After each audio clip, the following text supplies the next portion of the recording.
Hey, good to have you back with me. Really a quick definition. That's what I want to do with you today. So you probably know who I am by now. My name is Mark Hulsey. I'm the managing broker of Results Commercial. And we are commercial investment brokers, but we've been in the real estate game for a super long time. So when I say definition, that's kind of what I mean. A lot of times I need to define what it is that we talk about within our industry. That's what I want to do today. So what is the definition of what is a distressed asset?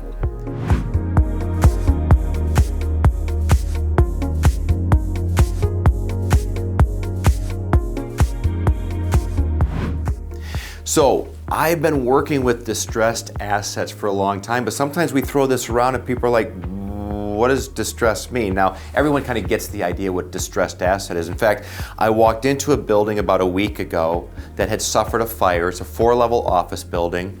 And I walked in, I'm like, oh my goodness, what a mess is this thing, right? Naturally, you'd imagine it's a mess from char and water and just the whole thing's a mess. And of course, they're bringing us in because they're trying to figure out what to do with their insurance dollars. Should they sell it now? Should we fix it up? Should we lease it? Or simply dispose of the asset? Because that's what we do. We're seller brokers and we solve a lot of these problems for people. So the idea of saying solving problems and distressed assets, they go hand in hand, right? It's pretty logical. So distressed assets many times, as you would imagine, they probably have a few problems attached to them. And I have been working with distressed assets for such a long time that we've dealt with these problems in many different ways. So what I just described to you, that's an obvious distressed asset. Literally, you're walking in, you're like, this place is bad. I mean, this is distressed, that's an easy one. But distressed is more than that, you guys, okay? So when we talk about a distressed asset, well, it can be just simply from a point of occupancy. Or let's flip occupancy over, and what do we have? Vacancy. When we're dealing with, let's say, that office building, and my goodness, those tenants, they've vacated. They vacated for one reason or another. Who knows why? There's lots of different reasons. And suddenly that office building has a 30% or 40% occupancy. Well, that leaves us with maybe a 60 or 70% vacancy. Vacancy can be a driver of distress. That's a distressed asset. That is not a stable asset. So what's the opposite of distressed? Stable. Many investors will say, Mark, I'm only looking for a stable asset. Of course, you'll hear the idea that I want a value-added asset. Well, that can be a stable asset, but there's a component in there that I can bring in that can improve my overall value, my income, my cap rate, my yield, whatever terms you want to use on this.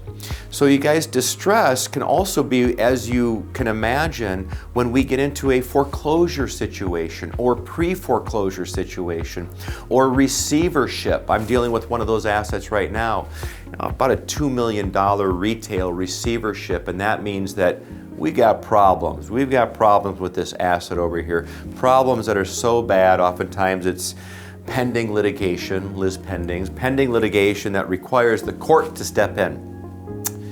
No longer can the parties resolve their problems, but now the court needs to step in and they need to resolve this. Well, you guys, you can't sell a property with open litigation. It's one of the first things anybody learns when they get their real estate license.